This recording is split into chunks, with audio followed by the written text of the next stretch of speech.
Good afternoon. Thanks for the organizers to accept our paper and give me this opportunity to present this work here.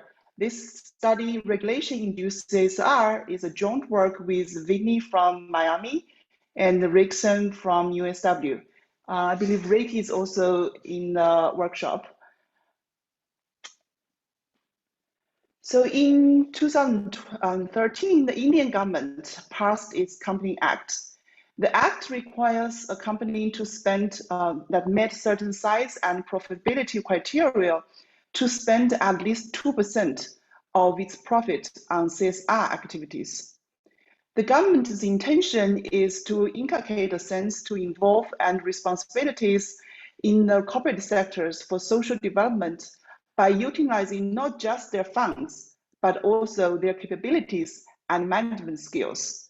So they use this as motivation to adopt a 2% mandatory CSR instead of just add 2% in the corporate tax.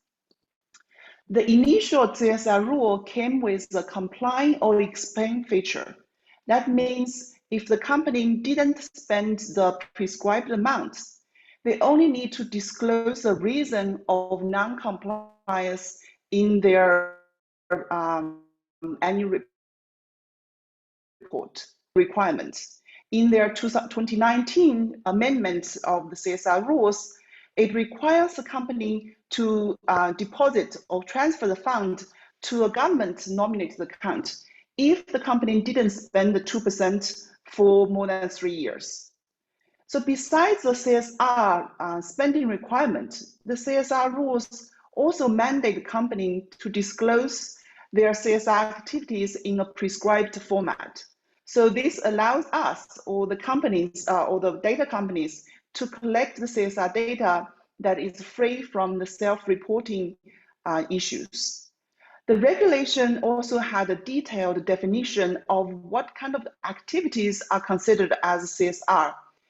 The prescribed activities including CSR spending in education, health, or the rural development, etc. The CSR activities don't include projects that benefit only the employees and their families, or the projects that the company have to undertaking as a part of their normal business. So in this sense, the CSR is similar to the company philanthropy. A board of directors is dedicated to to form the CSR policies and monitor its implications.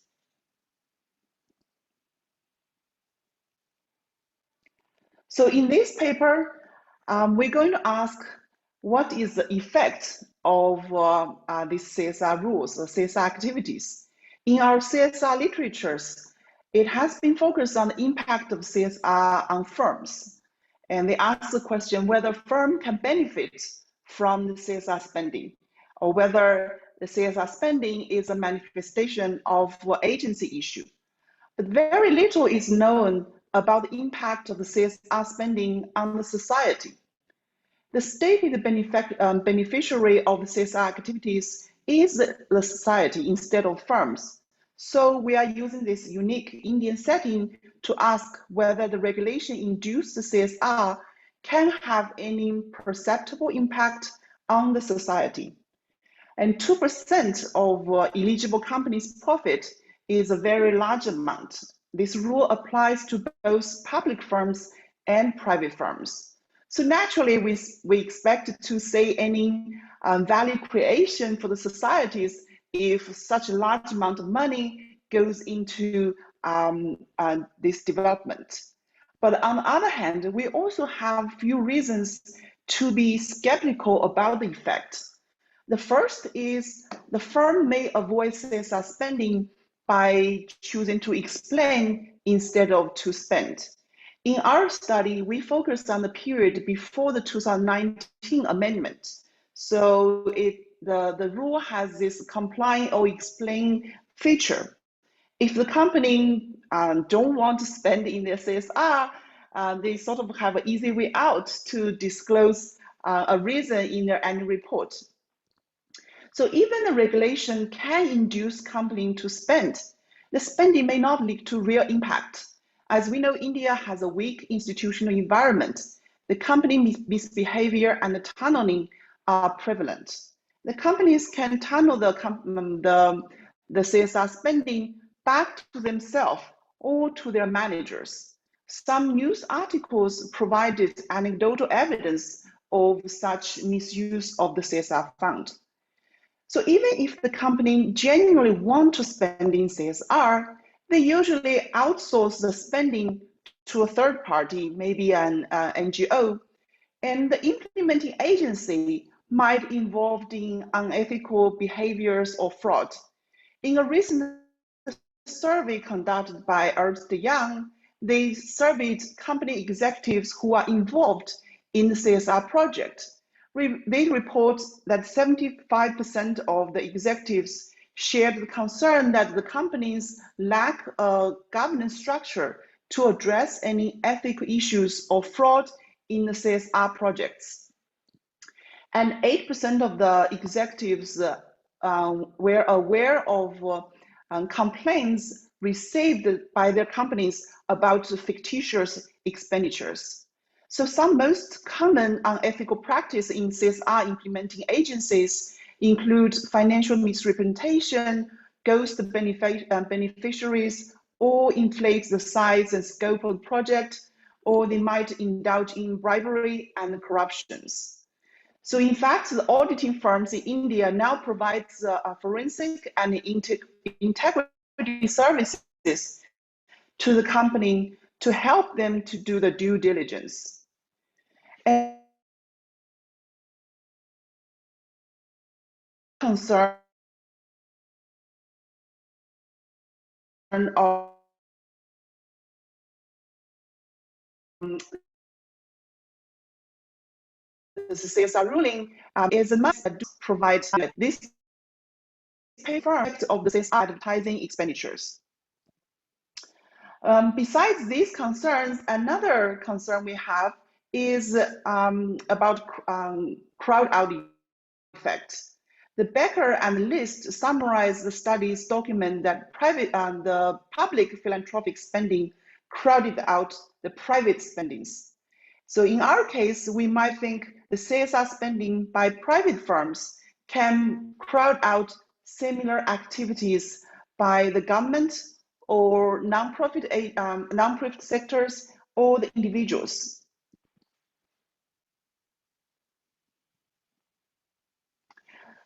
So just in case I could not finish my presentation, let me have a quick preview of our results. In 2019, over 60% of the companies spend the full prescribed CSR amount. The total actual CSR amount is similar to the total prescribed CSR amount. So the reason is out of that 60% of companies who are 3% or 4%. So when we sum up the CSR prescribed amount, it is quite close to the actual CSR spending, even though there are 40% of companies didn't fully comply. Since out of all the sectors I mentioned before, education sector received the largest amount of the CSR, and also India happened to have a good data to measure the education system. So we choose to study the effect of the CSR spending in the education sectors on the Indian schools. So we found 1 million rupee CSR spending leads to 49 more students, 1.1 more school, and 2 more teachers.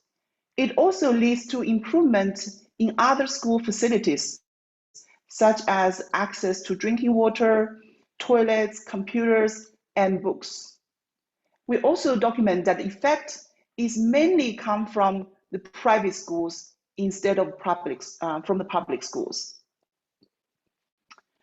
So in this paper, we adopt the empirical strategy to trying to tease out the effect of the CSR on school outcomes.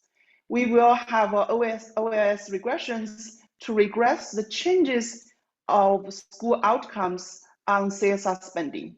So in here, the school outcomes are our, say, enrollment or number of teachers, and they are scaled by the number of schools in 2012. That is the first year of our sample period. Similarly, CSR amount is also scaled by the number of schools in 2012. This to capture the effect of different size of different size of the district might have a different pattern of the school improvement. We also include a state, year, and nightlight fixed effects. So the nightlight is measured in the first year in our sample, 2012, and we use the nightlight quintile. So we choose to have this state, year, nightlight fixed effects is because one of the big concern for us is the CSR might flow to more developed area. So if in the more developed area, the schools have a better improvement anyway, so we might document a correlation between the CSR spending and the improvement in the school outcomes. So we choose the state year nightlight fixed effect to compare the district in the same state year and also have a similar economic development in 2012. Our main data source, the CSR, is from the Prime.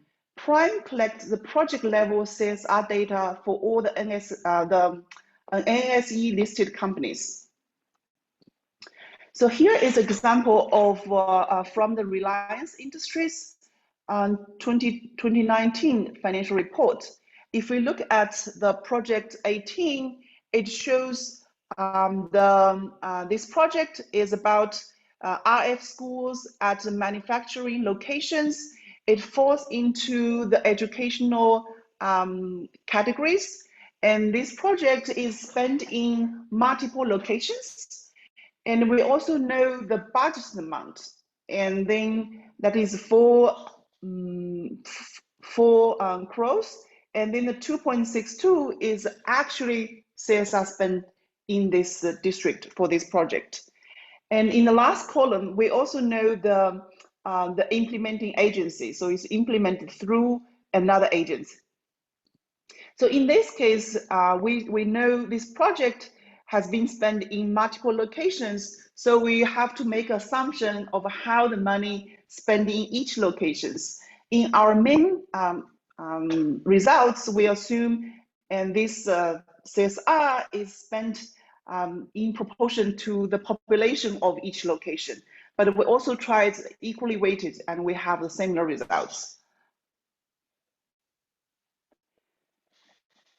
So besides our CSR data, and the other part of the data is from the province, that is our financial data, and our outcomes is from the district information system for education. It is an annual census for primary, upper primary, and high schools in India. And this census has been conducted by a university in Delhi, so we can reasonably expect the data is free from any influence of companies. Since the DICE only start to collect the data for the high schools during the middle of our sample period, so we will only focus on the primary and upper primary schools. So we also restrict our CSR spending to the primary and upper primary spending. So we first restrict the CSR to the educational spending only. And then we look at the prescription of the project to exclude any project that obviously belong to non-primary and upper primary. For example, if you mention university, we'll remove this project from our data sets. Our nightlight data is kindly shared with us by Bayer et al. From World Bank. At the end, we aggregate the school level data, school level data and the firm year data to a district year level panel data. So we know for one district, how many schools are in this district and how many students are in this district and how many teachers. And we also know how much CSR in education spent in this district by all the companies in our data sets. That's the NSE listed firms. So in this graph, we show the aggregated CSR spending.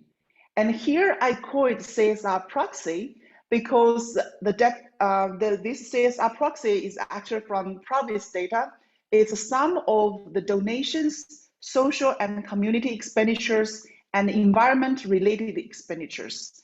So the definition of this CSR proxy doesn't exactly match the definition in the Companies Act 2013. For example, the donations to a religious entity is considered donations here, but not in the CSR, not under the Companies Act 2013. So here we can see there's a huge jump at 2015. So that is the first year when the rule came into effect, right? We see the total CSR amount is about 130 billion. So by 2016 to 2018, the total CSR amount is about 150 billion in total. And here I report all the CSR amount, not just for the education sectors.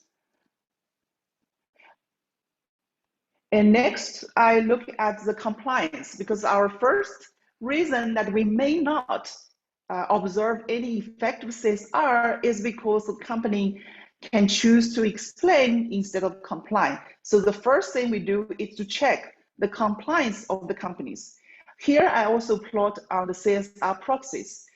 The benefits, even though the CSR proxies doesn't exactly match the Companies Act, the definition, but the benefit of this is we can observe the data in the pre-legislation period from 2010 to 2014. So roughly in this period, roughly 60% of the companies spent almost the zero amount of the CSR, almost 0%. But by 2015, the CSR over profit ratio is only 20% of firms spend almost 0%. And we're also seeing a bunching effect at 2%, right? So the here is the bunching effect of 2%, and the 2% is the target CSR spending ratio. And overall, we can also observe the CSR compliance is getting more and more firms choose to comply with the rules over the time.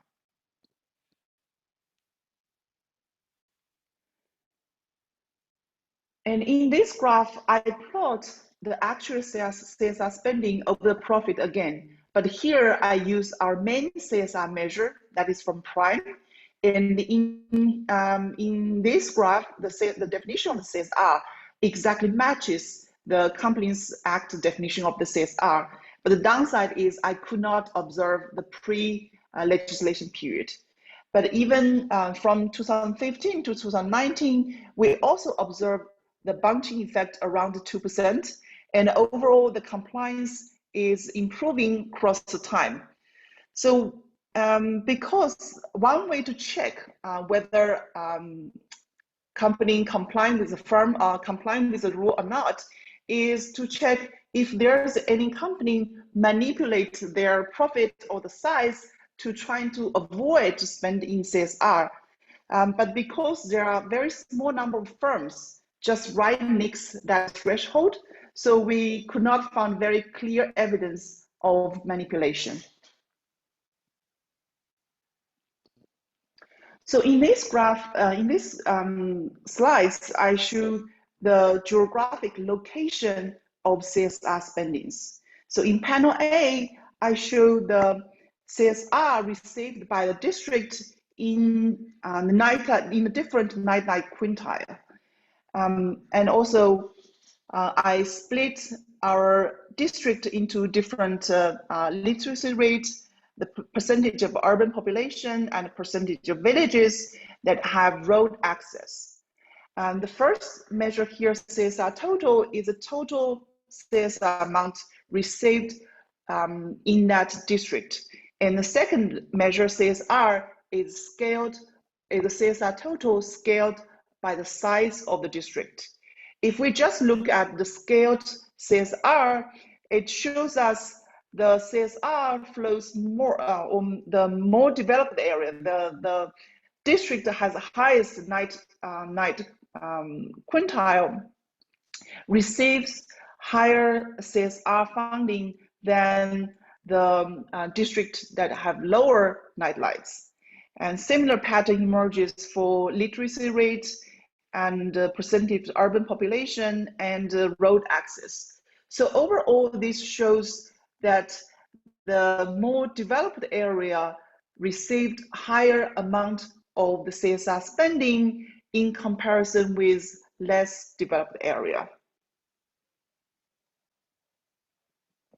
So this is also illustrated our concern of why we have to use the state, year, and night and fixed effects, because if we know now the more developed area actually receive the higher CSR, it's actually quite likely the schools in more developed area also have a higher growth rate as well. Okay, so this is our baseline results, the impact of CSR spending on school outcomes. In the first three columns, our outcome variables are changes in school outcomes. Enrollment, that's the number of students. The schools, it's the number of schools and the number of teachers. And in the last three columns, we use log transformed school outcomes. Our main variable interest independent variable is CSR and lagged CSR.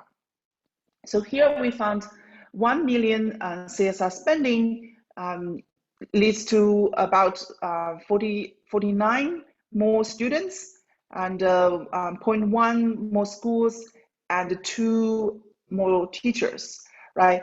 Ideally, initially when we start the project, we really want to compare the efficacy of CSR spending by the private sectors with the public sectors, right? If the government spend 1 million in their educational expenditure, what sort of outcomes we can observe?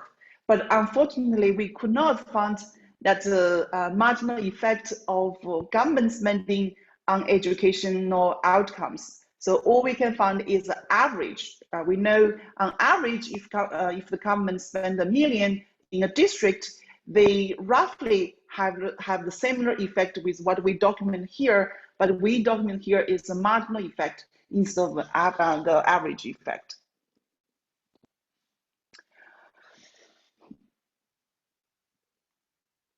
So in our second table, we split the schools into different type of schools. We use this test to address an omitted variable concern. That is, what if the schools in more developed area also receives higher government funding? So, and we don't know the government spending in this area, and we could not control it. So, but if the effect is driven by the schools receive higher government spending, and we expect the effect will come from the government schools. So as you probably know better than me, in India, we have the private schools and government schools. And within the private schools, they have two types of private schools. They have the aided private schools and unaided private schools. The aided private school is more close to the government schools and then unaided private schools. So in aided private schools, their teachers' salary is from the government, and the hiring process is managed by a government agent.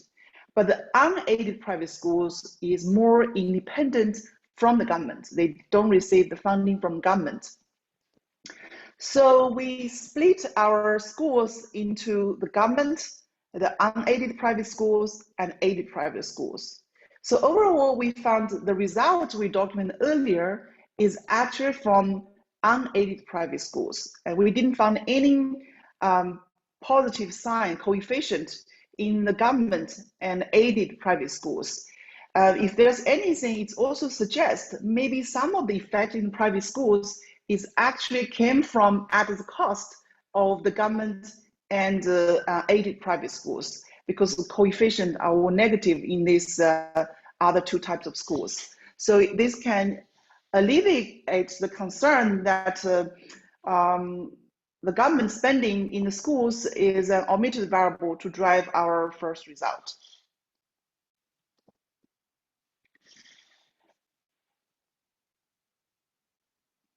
And in this table, we regress the changes in nightlights on CSR.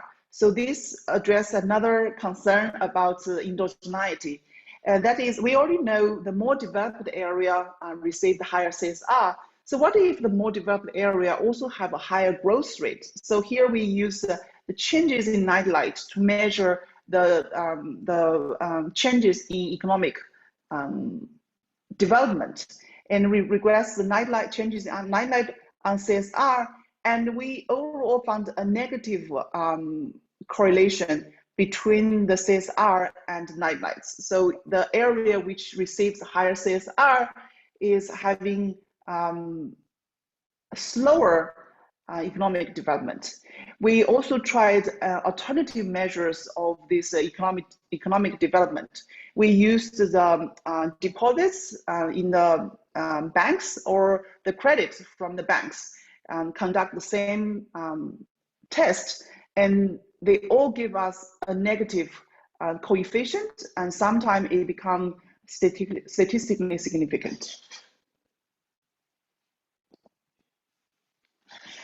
So far, we showed you that CSR spending seems to have a positive impact on school outcomes. If we get the district receives CSR, and there are more students in the education system.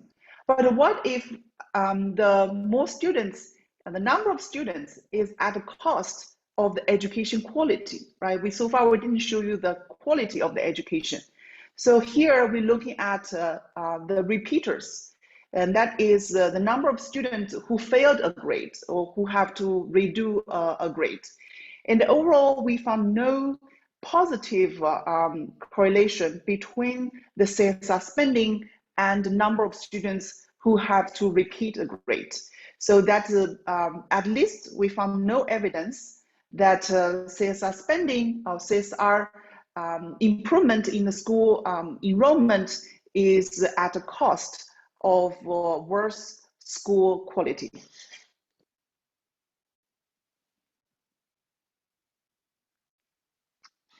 Okay, this is our last table. So besides the three main outcomes we examined before, we also looked at other school outcomes, such as we split enrollment by the gender or the toilets.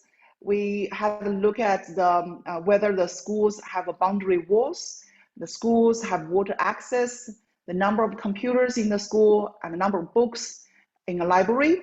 So overall, we found the CSR spending is associated with better school facilities, like more toilets or more water access and more computers. From the economic magnitude, 1 million of CSR spending is associated with 3 more computers or 300 more books. So this effect seems to be a bit small, but bear in mind this effect is effect is on top of the effect we have showed you earlier on the effect of CSR on enrollment, teachers, or schools. The reason is we only know the district received the CSR funding, and we don't know whether this funding is used to build schools or to buy books or computers. So any effect document here is on top of the other effect we showed you before. So let me conclude.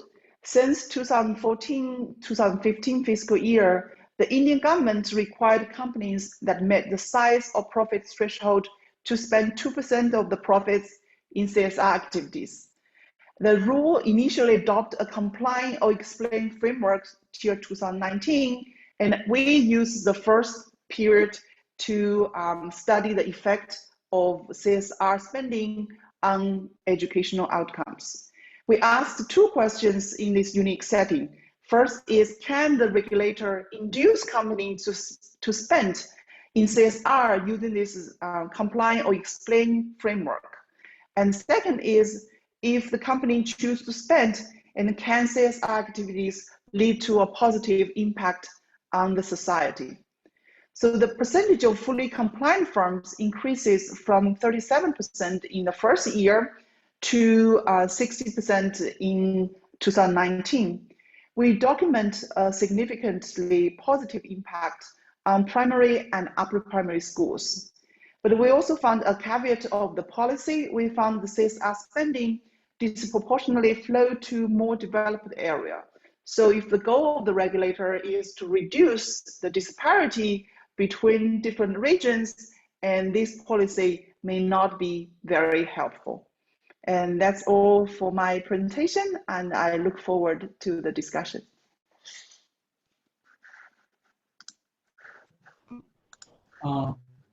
Thank you, Dr. Jing. Now we move on to the discussion. I'd like to invite Dr. Neeru Chaudhry from IIT Delhi on the discussion of the paper. Thank you. I have to stop sharing. Okay. Yeah. Okay.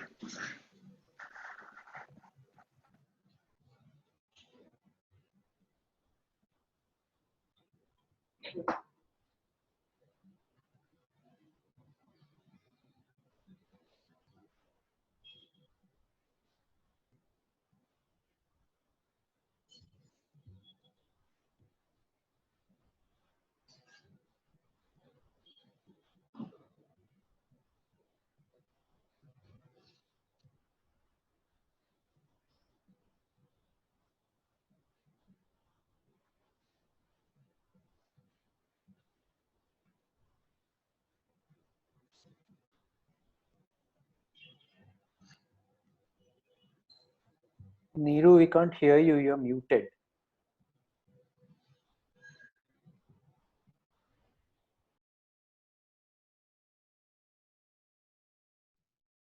I'm sorry for that.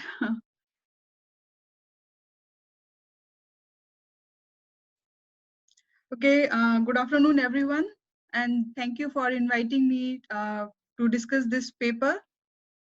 So this paper, which is Regulation-induced CSR by Chhaochharia, Sen, and Shu. So I will be discussing this paper. Overall, I find this paper to be very interesting. It has exploited that new act, which mandated that companies spend 2% of their profits towards CSR activities.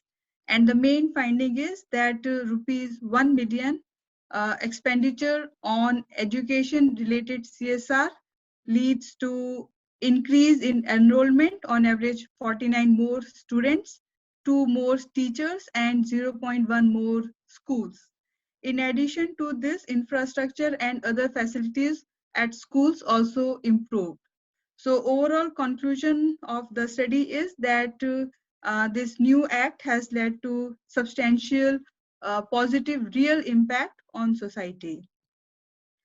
And the paper is well organized and well executed. It contributes to the literature on finance and society, where we there are few studies which there are few studies on how the corporate behavior has effect on society. And the main finding is that this regulation is successful in achieving its intended goal. So these are the few suggestions that I have. In the paper, it mentions that district level data is taken from Wikipedia. So I'm not sure whether this can be taken as a reliable source.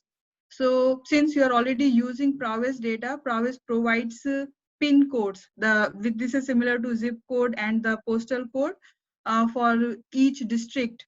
So that can be used to identify districts and relate them to the school level data that you have. Now, the second one is effect of board committee. So more in general, my suggestion is that paper talks about this CSR expenditure, effect of CSR expenditure on those school level changes, like variables, school level variables. Maybe there could be a study, an analysis, which where you look at the firm level firm characteristics. Maybe like you mentioned that in India the institutional environment is not so strong. So you talk about that tunneling example. So it could happen that CSR activities or the amount spent on CSR activities is somewhat influenced by firm characteristics and board characteristics.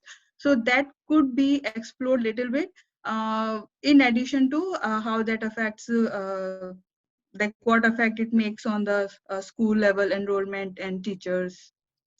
Another suggestion is that night lights have been used as a proxy for economic growth.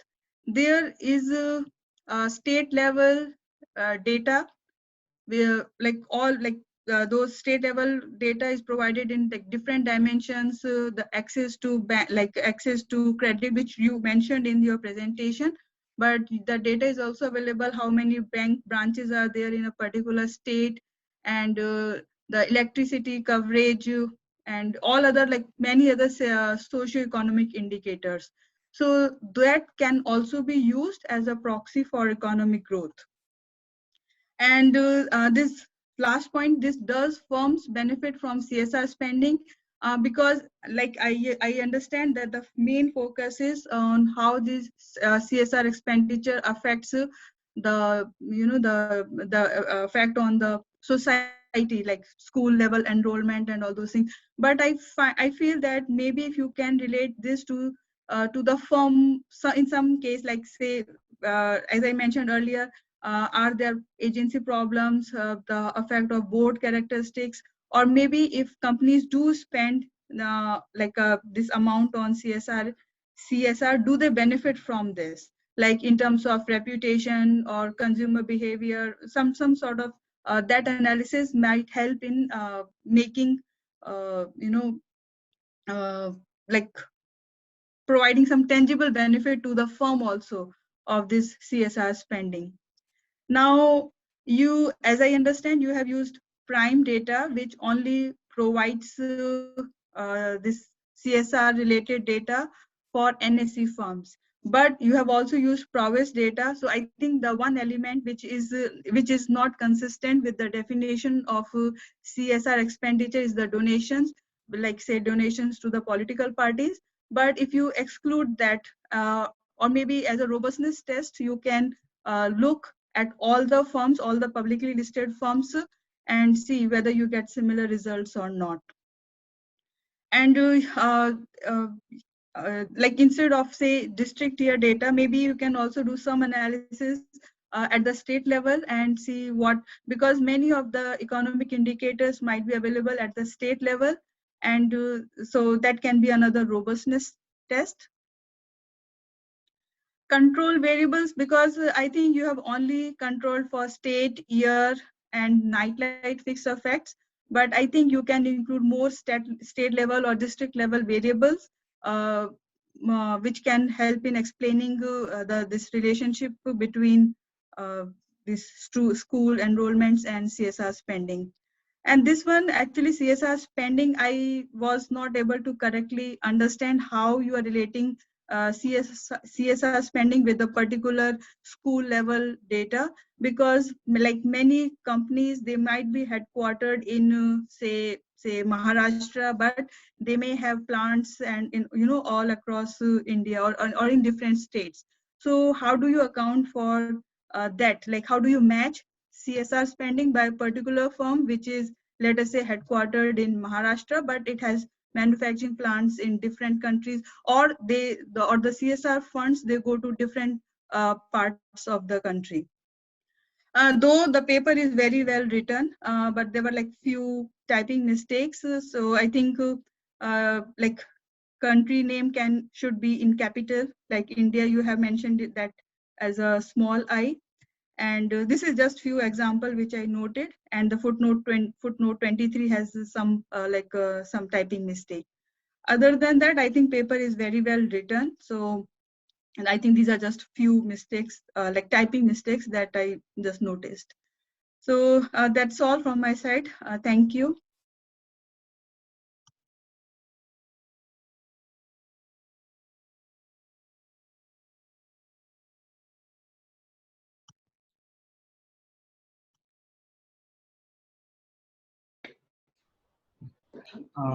Thank you, Dr. Neeru.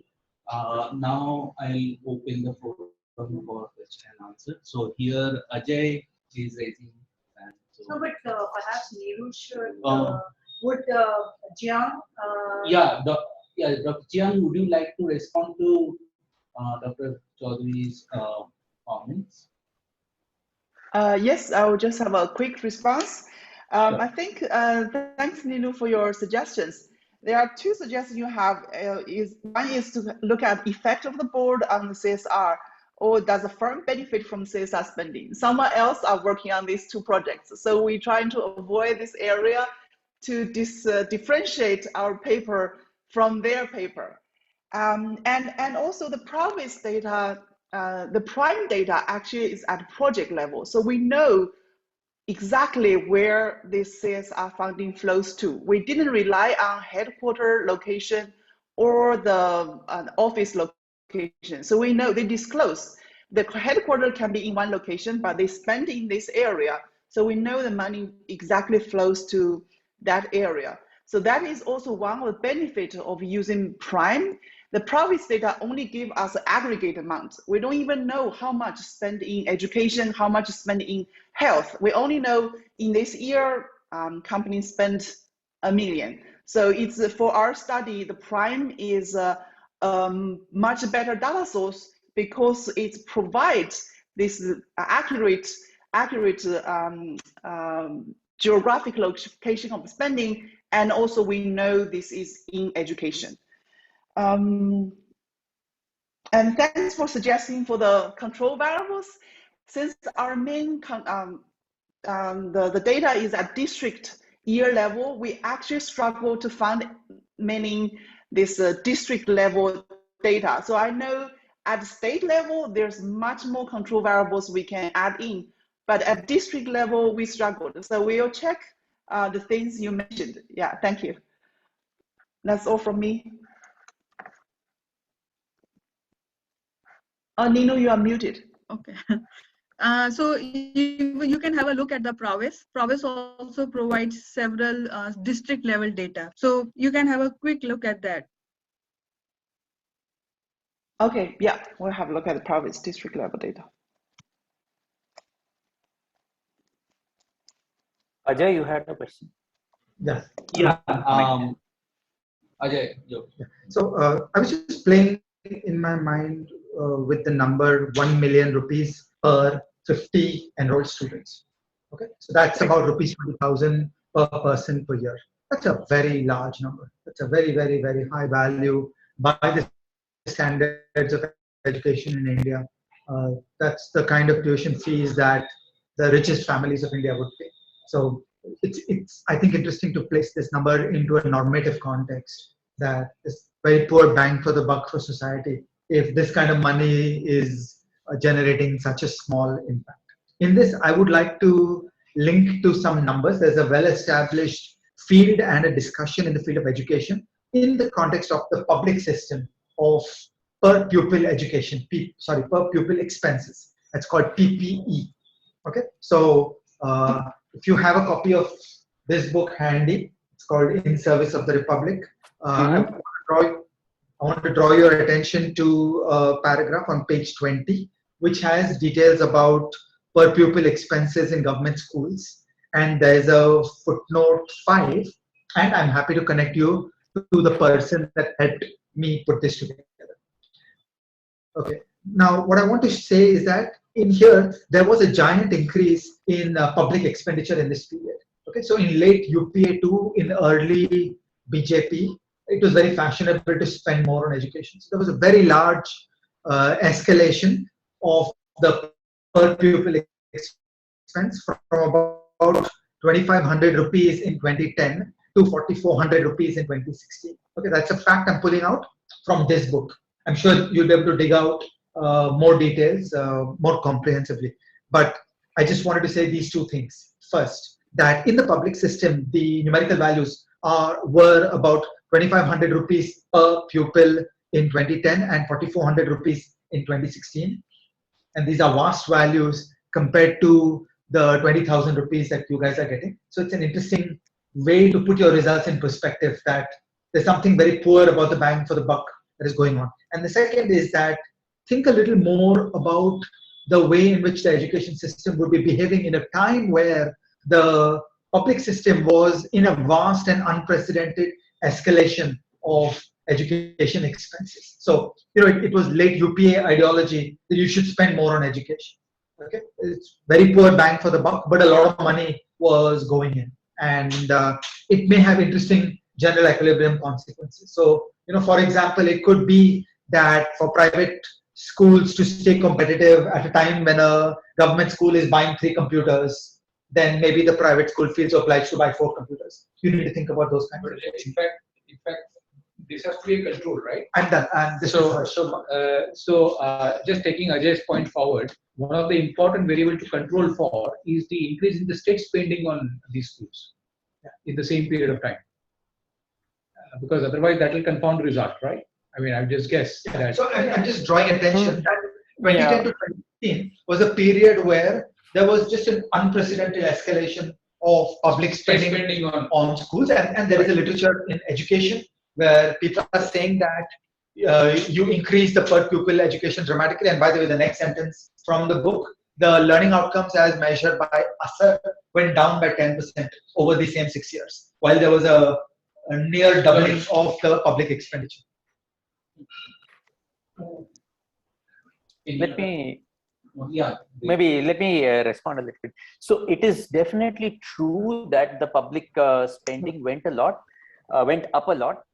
However, remember, we are comparing, we are trying to match sort of similar districts, and it's based on CSR education. So what you should expect, if a lot of this is coming from public spending, you should have seen effects in the government schools and the aided schools. I'm not debating your results about public versus private.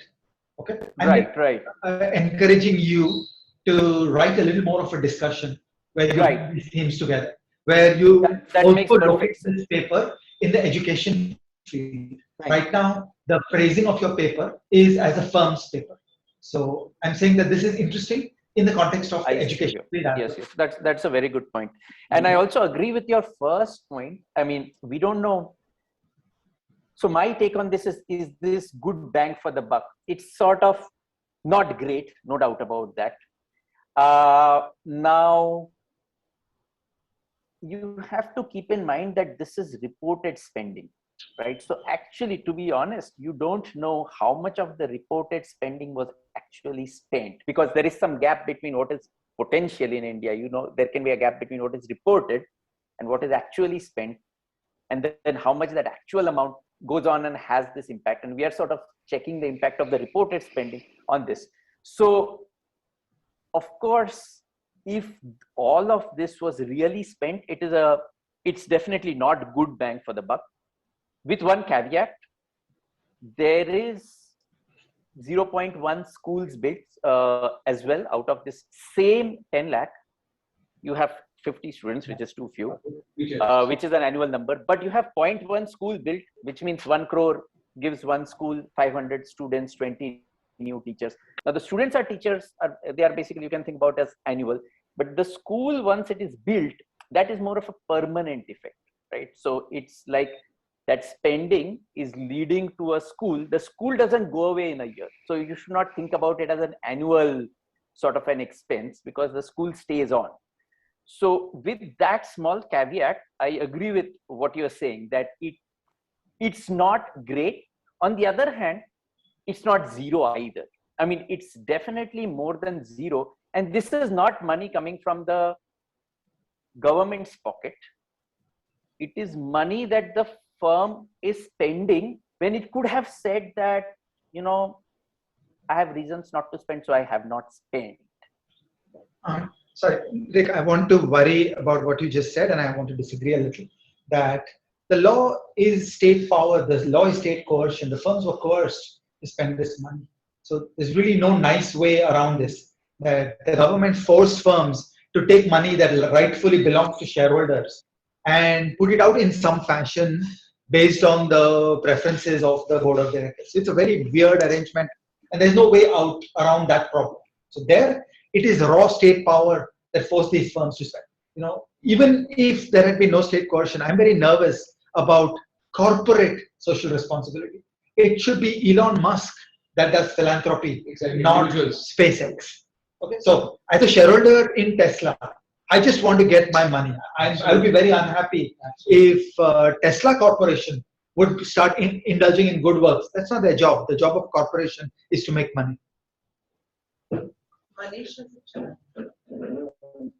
Any other question or comment or suggestion? Actually, the way which gives Can I ask the question? choice. If you go to the model that the money presented, there are multiple voting register. Can't hear you. Sorry, I have one question in the model, Dr. Jing. If you can go to the model, you can share the slide.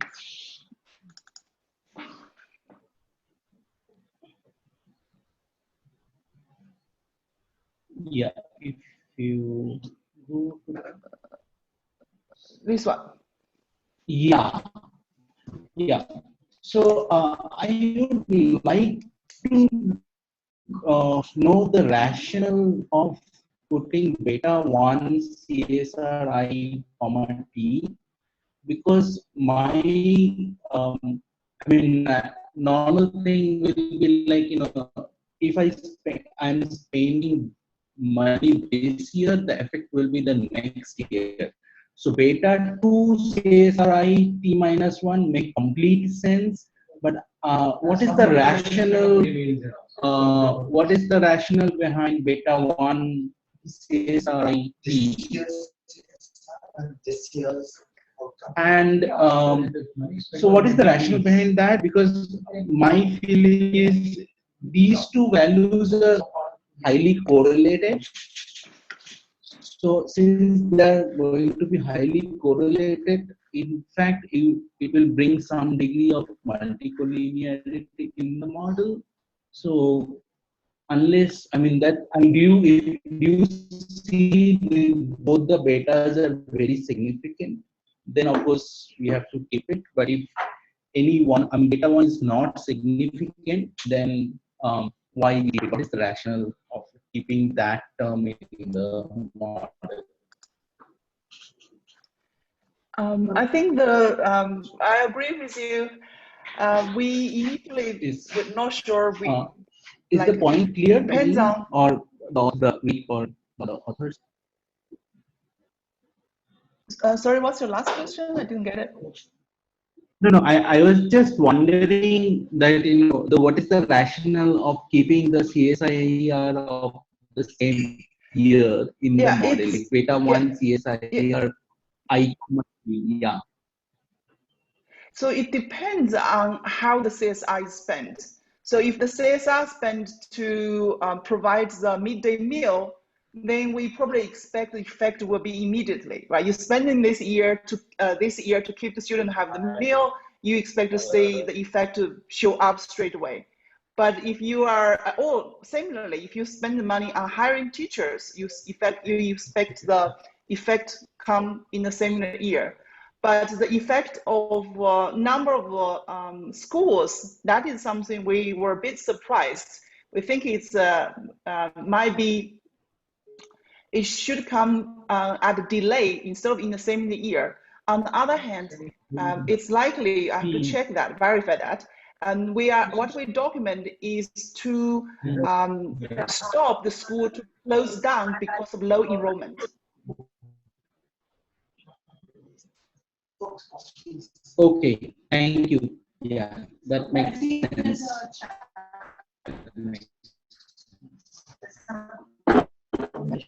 Then questions in chat. Okay, Manish is saying there is no effect of CSR lag. Isn't worrisome. Percy student funding is required to take hiring decision. Yeah, that's a very good point. So one way of seeing, I mean, there is some effect, but at least it's not statistically significant. So it's difficult to tell. But if we take that at face value, I think what Manish is saying is the following. Look, you see a contemporaneous effect on students and teachers, but you're not seeing the effect of lagged CSR on the next year students and teachers, which means you have to keep spending every year to keep that number of students and teachers, because the CSR spending from the previous year is not going to keep the higher number of students and teachers in the subsequent year. The only thing I'd like to point out is that's not the way to think about it. It's good that Jing is on this slide. Note that the left hand side is the change in the number of students. So if you would be worried if the change reversed in the next year, you don't see the reversal of the change. So if you have an increase in the number of students, no effect means that in the next year, you still have those higher number of students. And if you had the opposite sign on CSR lag, then you should be worried. That means the increase in the previous year is getting reversed in the subsequent year. Okay. So this is suggesting actually the effect is somewhat persistent. The fact that you don't see a reversal in the next year.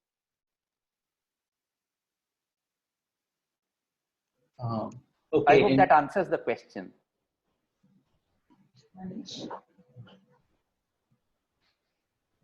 Any other question, comments? No, I think Manish has answered the question. Yeah. Manish, is that answer your question? You have any follow-up comment? No, I'm just worried about the persistence because as Rick pointed out, but I'm concerned that if I take 45 or I don't know 20 new students, next year I also need the funding to have them there. So no, I understood your question, but I think you're not.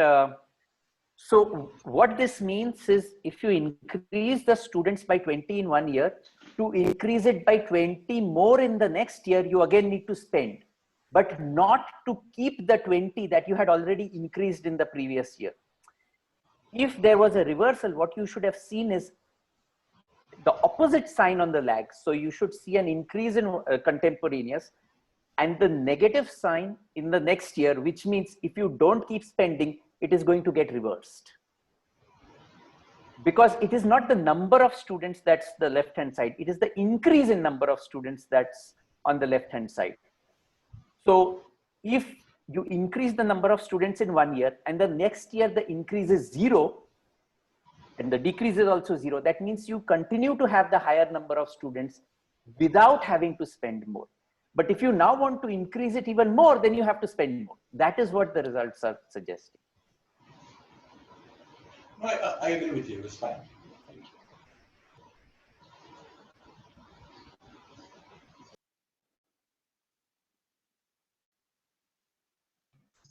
Okay, any other questions, comments, suggestions? If